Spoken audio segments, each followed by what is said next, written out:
लोक कला केंद्र के प्रस्तुति।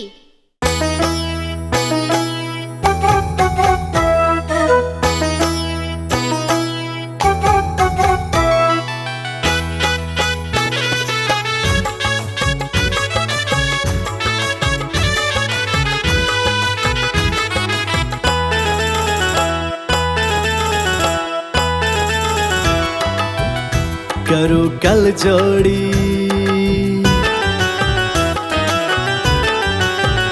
करूं कल जोड़ी हिनका प्रणाम, एला अनंत भगवान। करूं कल जोड़ी हिनका प्रणाम, एला अनंत भगवान।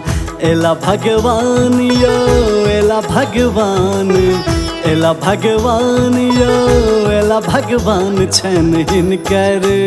छन हिनकर महिमा महान, एला अनंत भगवान। करूं कल जोड़ी हिनका प्रणाम, एला अनंत भगवान।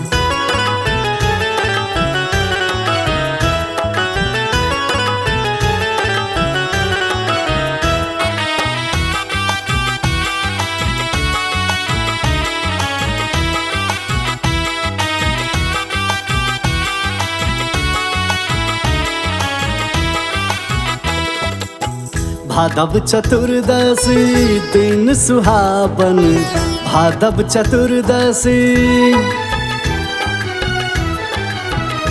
हाँ भादव चतुर्दशी दिन सुहावन। बड़ भारी है छै पाबन सब भक्तक, सब भक्त के करे छथि कल्याण, एला अनंत भगवान। करूं कल जोड़ी हिनका प्रणाम, एला अनंत भगवान।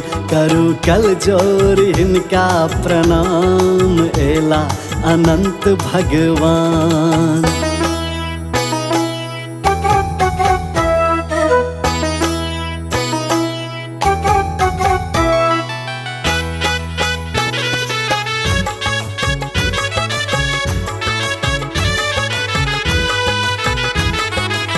नीपल आंगन कलश बैसेलो, नीपल आंगन, हाँ नीपल आंगन कलश बैसेलो। मधुर मिठाई सा भोग लगेलो, करत भावना करत राजीव हिनका प्रणाम, एला अनंत भगवान। करूं कल जोड़ी हिनका प्रणाम, एला अनंत भगवान।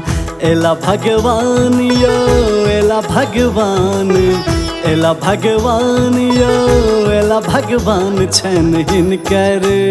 छन हिनकर महिमा महान, एला अनंत भगवान। करूं कल जोड़ी हिनका प्रणाम, एला अनंत भगवान।